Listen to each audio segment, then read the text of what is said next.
प्राचीन समय की बात है, जब धरती धर्म, सत्य और तपस्या से आलोकित थी। हर व्रत, हर पर्व और हर ऋषि मुनि का वचन युगों के लिए प्रेरणा बन जाता था। ऐसे ही एक पुण्य अवसर पर धर्मराज युधिष्ठिर ने भगवान श्री कृष्ण से एक गूढ़ प्रश्न किया। हे मधुसूदन, सावन शुक्ल पक्ष की एकादशी का नाम क्या है? इस एकादशी की व्रत विधि एवं महात्म क्या है? मुझे सविस्तार विधि पूर्वक बताएं। तब भगवान श्री कृष्ण, जिनके मुख से निकली प्रत्येक वाणी वेदों से श्रेष्ठ मानी जाती है, मुस्कुराए और कहने लगे, हे धर्मराज, ये एकादशी अत्यंत पुण्यदायिनी है। इसका नाम पुत्रदा एकादशी है। अब मैं तुम्हें इसकी पवित्र कथा सुनाता हूँ, जो केवल सुनने से ही वाजपेयी यज्ञ के बराबर फल देने वाली है, जिसे तुम ध्यान पूर्वक सुनो। द्वापर युग का आरंभ ही हुआ था। उसी समय महिष्मति नाम की एक महान नगरी थी।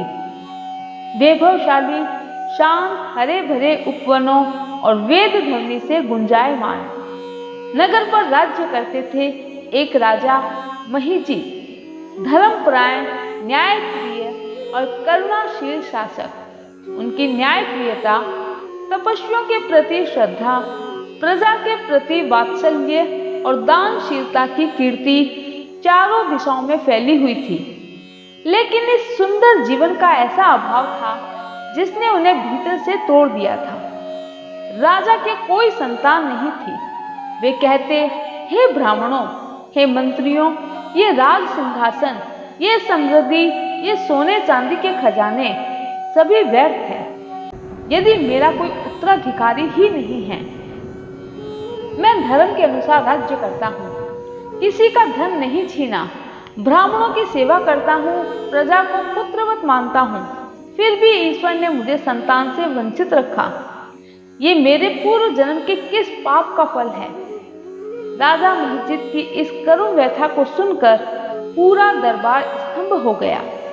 मंत्रीगण और प्रजानन हृदय से दुखी हुए। वे राजा से अत्यंत प्रेम करते थे और उनकी व्यथा से स्वयं व्यथित हो उठे। राजा की पीड़ा का समाधान ढूंढने के लिए मंत्रियों और कुछ प्रमुख नागरिकों ने एक सभा बुलाई। सभा में निश्चय हुआ, राजा की पीड़ा को दूर करने के लिए वनों में जाकर तपस्वियों और मुनियों से मार्गदर्शन लिया जाए, क्योंकि पूर्व जन्म और कर्म फल की ताह केवल ऋषि ही जानते हैं। वे सभी घने वन में चले गए। दिन रात की यात्रा के बाद एक सुंदर आश्रम में पहुंचे, जहां उन्हें एक ऐसा दिव्य पुरुष मिला जिनकी श्वासें मंत्र थी, जिनका तेज सूर्य से भी ज्यादा प्रखर था, जिनके रोम रोम में तप की ऊर्जा निकल रही थी। वे थे महर्षि लोमस। महर्षि लोमस का तप इतना प्रखर था कि उनका एक रोम एक कल्प के बाद गिरता था। वे सनातन धर्म के रहस्य को जानने वाले समाधि निर्भीक और धर्म प्रेमी महात्मा थे। जब प्रजानन उनके पास पहुंचे, उन्होंने उन्हें प्रणाम किया।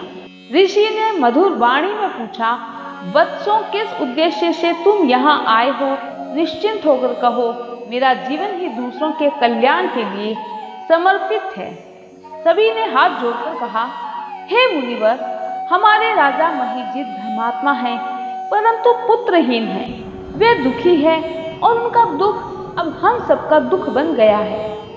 कृपा करके हमें समाधान बताएं। ऋषि लोमस ने कुछ क्षणों के लिए नेत्र बंद किए और योग बल से राजा के पूर्व जन्म को देखा।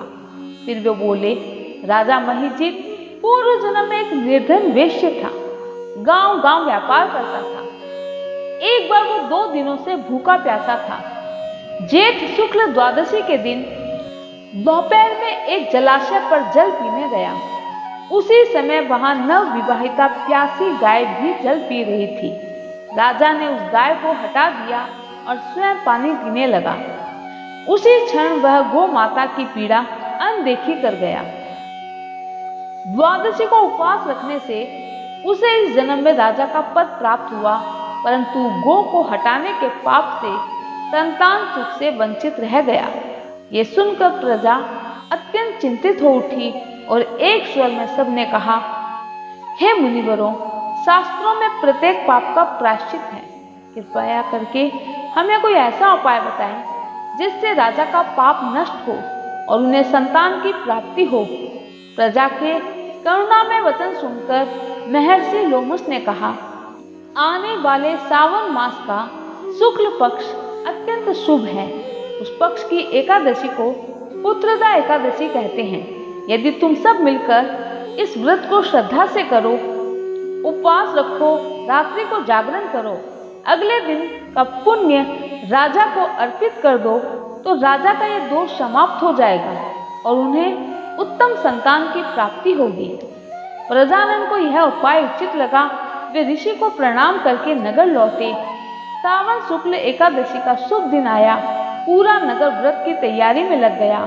हर घर में स्नान, शुद्धि, दान और व्रत का उल्लास था। राजा महिजित ने भी व्रत का संकल्प लिया।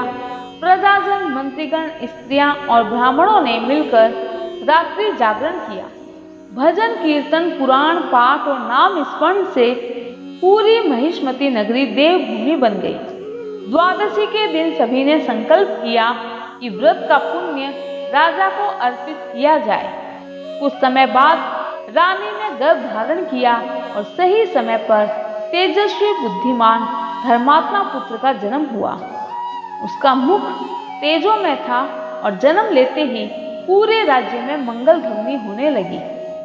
हे धर्मराज, इसलिए इस एकादशी को पुत्रदा एकादशी कहते हैं। जो कोई श्रद्धा से इस दिन व्रत करता है, रात्रि जागरण करता है और भगवान नारायण का नाम जपता है, उसे न केवल संतान सुख प्राप्त होता है, बल्कि पूर्व जन्म के पाप भी नष्ट हो जाते हैं। ये व्रत केवल पुत्र प्राप्ति के लिए ही नहीं, बल्कि आत्म कल्याण के लिए भी पुण्यदायक है।